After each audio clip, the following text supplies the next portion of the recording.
guys, what's up? My name is Kenise and welcome to my channel. If it is your first time here, if you're not new to this but you're true to this, wagwan girlish fam. Alright, so in today's video I'm actually going to be telling you guys about 5 mistakes that I made during the construction process, so you guys can definitely learn from these mistakes. Hopefully you don't have to go through the same problem. So if you guys are interested in seeing that video, then definitely stay tuned. Alright, so first things first, one of the major mistakes that I made was not accounting for the unexpected. So you always hear them say expect the unexpected. I was not expecting the unexpected. In my mind, everything was just going to go smooth and nice and according to plan, and that is definitely not true. That is definitely not the case. In the process of construction, there's so many things that can happen. There's so many things that can come up that you did not plan for. So definitely in your budgeting, I would advise you to always set aside some type of miscellaneous money for things that just pop up. All right, so I'm going to give you one specific example with me. All right, so I used NHT for the construction, well, to start me off and everything. So you know you have your construction loan, right? So in order for the house to be habitable according to NHT standards, you have to have window, you have to have door, you have to have roof, you have to have toilet that flushes. Them the really business or everything else stay, but there's certain things, those things have to be in place, right? So then, even though I had no intentions of moving immediately because I still wanted to do certain things, I still had to put these things in place for NHT to say that yes, you know, it's habitable, and so I could move on to the next phase. Because like I've mentioned in previous videos, you don't get all the money one time. They go phase by phase by phase. So every single time you're going to go to a point, they're going to come and then they're going to check and then they're going to disperse that money, right? So for me, even though like I said I had no intention of moving initially, I had to put in the window, I had to put in the door, right? So a lot of persons were saying to me, why you putting window and door, you know, plan for move, you don't know how people stay them with teeth for toes and yada yada yada and a bag of things. And I'm just like, I wonder if these people know what is really going on. Like, one just has stressed me for no reason. That's the next thing too. Everybody and their mama have an opinion. You just have to stay on the right track and know how to weed out the criticism, yeah? But like people all coming from foreign and I saw them here, so I put in window and I'm do in my house and I put in door, and I'm just like, I don't really have a choice. Like, I have to do this, and like since I come out of my pocket, if I come out of my pocket, it would not have been done. Anyways, long story short, eventually people go up my work catch me, and they stole my door. Yes, they stole the door. Them thief the front door.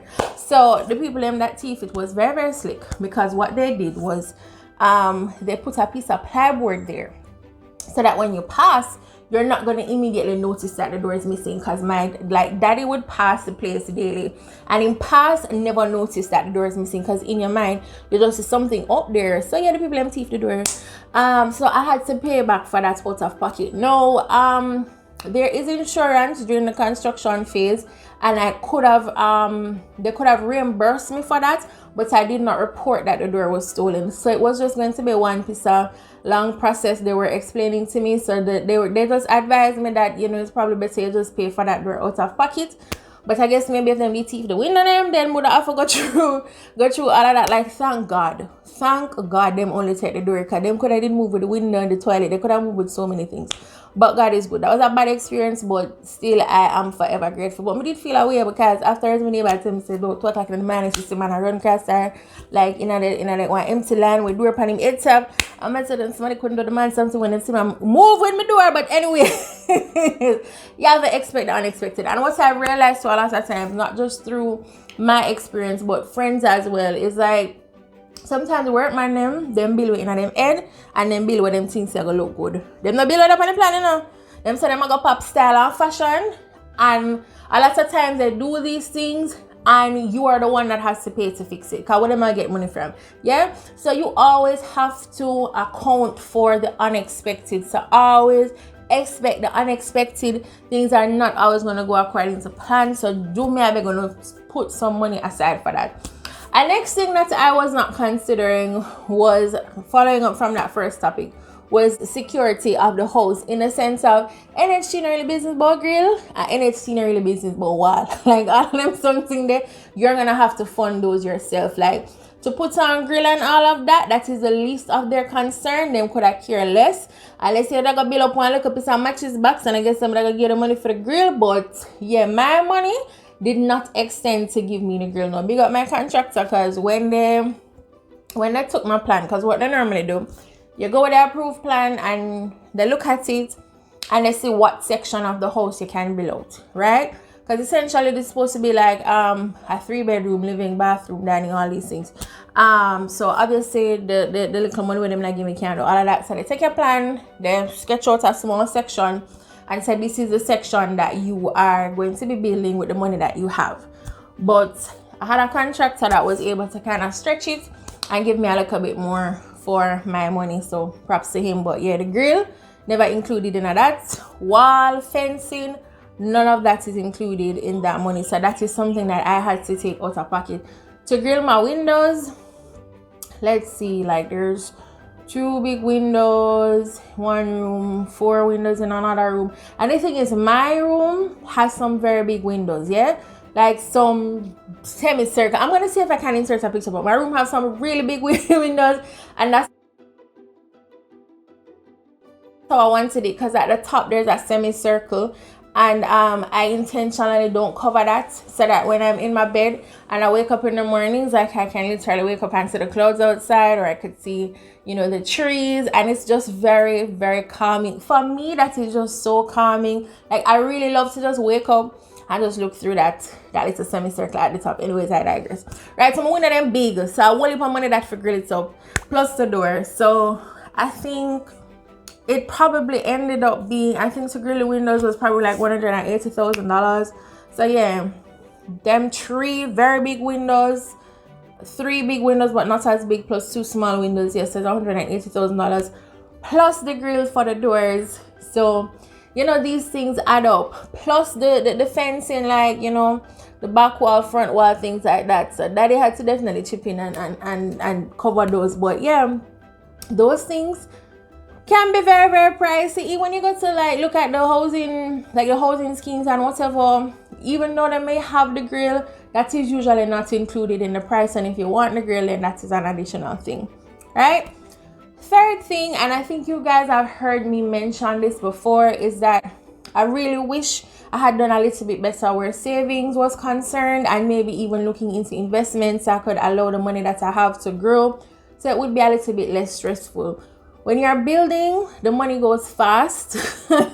Like really and truly, the money goes really quick and you don't even understand where the money come from. So I really wish I had been a little bit more intentional with my savings and maybe with investments. And something that I learned along the way is that it's not the first part of the process costs most of the money, you know. Like it's the finishing up. It's when you're about to finish up the house, boy, I don't know, the rendering, like there's all these little things that you just did not take into consideration. Like when you go put in a door, it's not just a door. You have to buy ply for do the door frame. You have to buy hinges. You have to buy lock.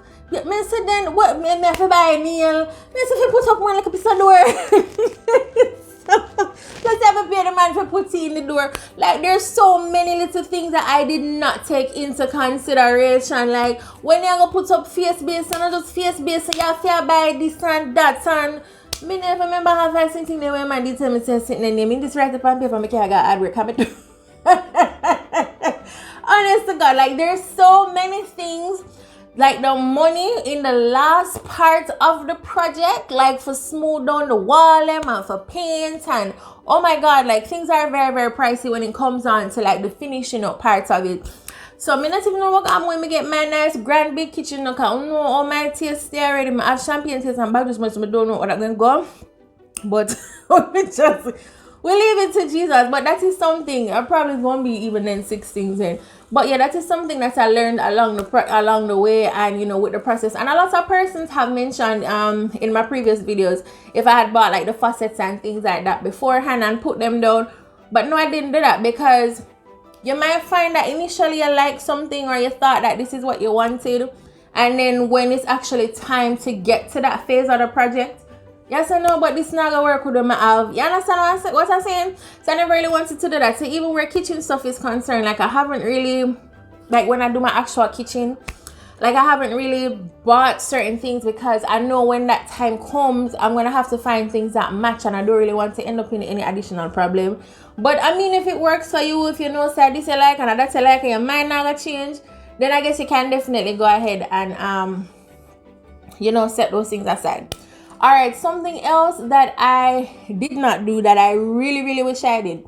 So during the whole process, I actually wrote down everything. I had a little notebook and I wrote down every single payment of things that I made. When I paid my contractor, anything when I buy, I write it down. If I buy X amount of cement, I write it down. If I buy X amount of steel, I write it down. If I pay for something, I write it down. Like I documented every single thing along the way. I think I might have missed one or two things, but my document every single thing.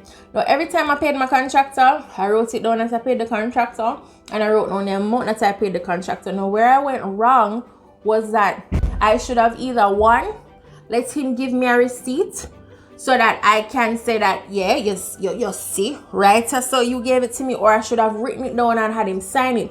Because what ended up happening is that he wasn't keeping proper records of the stuff, and I was. So we had a whole big contention with the stuff where he was saying no, him no recall getting this or him no recall getting that. So I'm going to implore you and encourage you guys that if you want to use a contractor, or if you want to have, you know, the workman them want to use and all of that, do me beg you is either have him give you a receipt or have him sign something to say that, you know, this is what it is. When you start the project, both of you sign something to say, all right, this is the agreement, this is what the project is going to cost. And like I said, that's every time that money is given, that you take that into consideration, right? And in coming from that, another thing that I didn't really realize is that, remember, say NHC doesn't really give you the money same time, right? So it's like they're always going to be owing. So you are always going to be owing.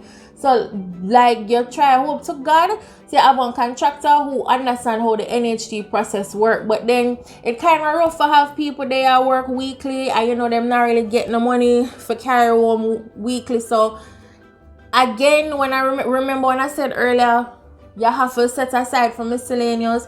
So in that case, the miscellaneous money would help also. Yeah, we understand, say, we know so we not get it until X time, but then at the same time, you know, people have bills to pay, them have more to feed and all of that. So if I could have, you know, put in the money before I got it from NHG, then I definitely did that. One next thing, people, I think I got over 5 by now, but workman, when them come to work, feel like to say where cannot go and if rum is not there. So separate and apart from the money we I give them, remember saying enough time them come, them expect rum, them expect food and all of these things. It's just a sidebar. Like, I just don't understand that. Like, I did not budget for that. So this doesn't make sense to me. Like, me pay you a week time. Granted, in the grand scheme, I think them probably don't really make that much, but still, like, you get your pay. What is that? You get to pay, you have to buy rum, sometimes you have to buy food. Like, it's just a lot, man. It's just a lot. There's a lot of expenses and fees and a whole bunch of things that you just did not bargain for. Now, I think a lot of persons have asked me about whether I use a contractor versus workman. I think I did address it in the previous video about that. But yeah, like I said, it just always work out better for me to go to contractor, because after Jamaican workman claims can do everything, yeah, but can they do it well is the issue. So me just rely on my contractor for basically source people. But then in some instances, I think I should have probably done my research on persons, because there's a bit of an issue with my plan. I guess that will be another story for another time. But yeah, guys, those were 5 of the mistakes that I made, and truth be told, I feel like it's more than 5. I'm gonna get well information in another video, yeah? But anyways, really hope that you guys found the information helpful. If you are going through the construction process, or if you went through the construction process, please let me know what were some of the mistakes that you made, so that persons can come down in the comment section and learn from your experiences as well. Again, you know, let me know if you find the video helpful. Comment, let me know what else you want to see on this channel. Thank you guys so much for watching. Please share the video, you know, spread the word. But you know what, the girlish fam for growing thing. So, you know, like, share, comment, subscribe. And as always, guys, please keep safe and walk good.